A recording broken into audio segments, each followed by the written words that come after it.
Today, officially, the Super Mario Maker 1 servers have shut down. And that means Mario Maker is no more. But for those who've been following along with the quest to beat every Mario Maker level, and the ones who found out that the last Mario Maker level was tasked, I got good news for you. You see, that level, that task level, that level that was completed using a computer, well, guess what? It got completed by a human anyway. Sanx, I want to make sure I get his name right because I mispronounce his name in every other video. Sanx91SMM2 from France was able to beat Trimming the Herbs full clear without using a task or any computer help. Just his absolute God-given talent and those beautiful, wonderful French hands he has. Here is a video of the clear. One of the sad parts about this clear, though, he didn't have his microphone on during it. No face cam, no mic. But here is the real clear. You can see he made it to the last section. You can see the stats down here. He made it to the last section 5 times, or made it to the last section 4 or 5 times, the last section 3 times. He had a Yata Nai, which is where you get right to the end of the level and don't beat it. He had that pop up one single time, and then he beat it. Over 100+ hours into this level for him, and what a way to send it out. He actually beat this with 2 days left. He beat this on April 5th. The servers just went down. Yeah, actually, technically, it was the end of yesterday, April 7th. Or April 8th in Japan. I don't know how the dates work, you know what I mean? But he basically had 2 days, from what I understood, about 52 hours left before the servers went down, and he would have all that work he did would have just gone out for no reason. So shout out to Sanx right there for being able to clear it. Go ahead and crush this final level. You can also check out this video right here where he puts a nice little time lapse of all his little climbs, you know. And then here's the second time he got on a climb.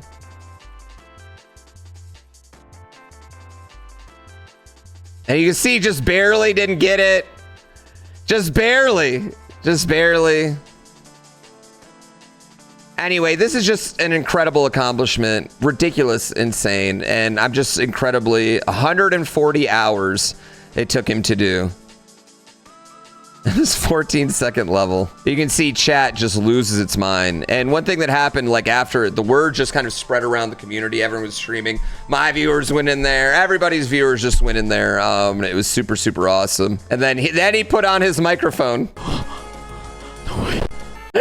And he officially goes down as the last person to beat an unbeaten level, even though it was a cheap unbeaten level in Mario Maker 1. And Mario Maker 1 was an incredible game. Mario Maker 1 to me was very, very special. You know, before Mario Maker 1, I was not doing this for full time. I'm only able to do this full time because of the audience that Mario Maker 1 brought me, and everyone that outdo it. And Mario Maker 1, I feel like really started, at least the Kaizo journey, it really started with our boy Panga. And one of those levels that Panga beat, or one of those levels that he made here, was Pit of Panga P-Break. Now, what's really funny about this level was we thought this level was just like the most incredible hard level ever when it was first made. And it took Panga 9 hours to clear. We were like, oh my God, a 9-hour grind? That's so crazy. In the first week of Mario Maker, oh my God, it's so crazy. It's so wild. And then I spent, I think, 24 hours trying to beat this level, grinding it between practice and everything else. I spent 24 hours trying to beat it. And what's funny is that this level eventually just became so like common and easy that, you know, we were doing races with this level even, which is just wild. And you can see like this level right here, it's just nothing like what we play now. And it's so crazy to think about that this was the hardest level in the world, and you can see how crazy the chat was and everything, and how far we've really come in Super Mario Maker. And this was probably the first level where like other players started to notice me, and where I started to get some love for maybe other players. I still think that like little spring section right there is just the coolest section ever. I remember seeing this.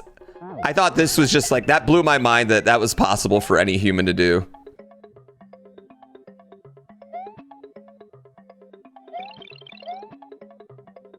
And then we're gonna watch I love the end of this level. and then pop off. Another amazing thing about this level really got the American community and the Japanese community kind of linked together for a little while. And the Japanese community beating this level, one of the players screamed, "Yatta!" so loud, just like screamed it, like belted it out of your microphone. And that ended up being kind of the rallying cry for Super Mario Maker players for years and years and years. Val JP, as you can see up here, he's one of those amazing players. He has another level. This one's called Shell Space, but it was Val's original level, Val's Airspace right here. This was the original level that brought me from like a nobody streamer to, you know, the viewers I pretty much enjoy to this day. I pretty much haven't grown since then. Pretty much just been, if anything, I've gotten smaller, honestly, which is kind of crazy to think about. But this video, or this level just wrecked me. I ended up spending almost 101 hours on this level. Took me forever. And what's crazy about it is I had gotten to the final section, I don't know, hundreds of times at this point. I had gotten there so many times, but I just couldn't do it. I remember the way the level, like, moved was really hard, and the way like the POWs made everything shake, I just couldn't do it. But for some reason, this final jump just wrecked me so hard. Look at this. Honestly, I kind of really dig this wonderful overlay I had going on here. I really liked that. It's a good looking overlay. Yeah, I kind of dug that overlay. What was I thinking? That was a good looking overlay. Right here, though, this jump, for whatever reason, I just could not get that jump forever. And then you can see, I don't know if you can see, hold on, chat, watch my face. Look at the face. Look at my face right above me here. Look at me look at how excited I get. Look at how excited I get. Full concentration for this moment. Oh my god. Yatta! Absolutely one of the most amazing levels in Mario Maker. God. Love that one. And that's also one that kind of linked like Val to America. And he even came and stopped streaming on Nico Nico, started streaming on Twitch. Now this level is one of my favorites here because this level was actually submitted to me by Barbarous King, maker of Grand Poo World 1, 2, and 3, before he ever streamed, right? Before this man ever streamed, he submitted this level. This is the first time I ever got to play a Barb level. And I just remember, this was the first time I played a Kaizo level that wasn't Penga's, that I was like, holy fuck, this is so fucking cool. Man. This is such a cool level.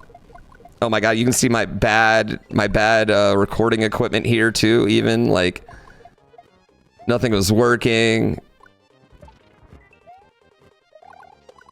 There was no checkpoints at this point in Mario Maker. And it's crazy to see where making this one level, like even just making this one level kind of just like took Barb into a whole different stratosphere and world, you know?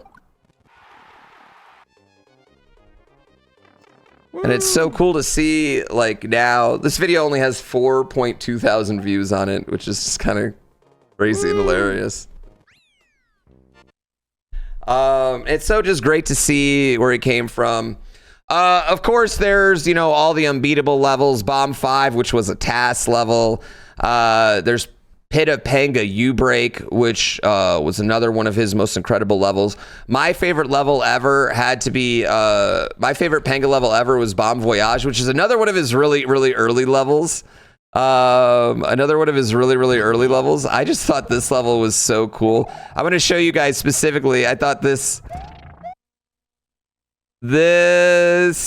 part right here. I thought this part right here was just like the coolest thing you could ever do at a level when I first saw it. I don't know what it was, but this to me was just like so cool.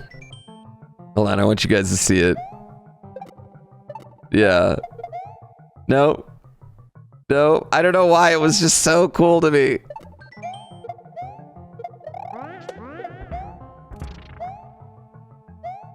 I thought that part where he just throws off the spring and then jumps off it. I don't know why, but I thought that was so fucking cool.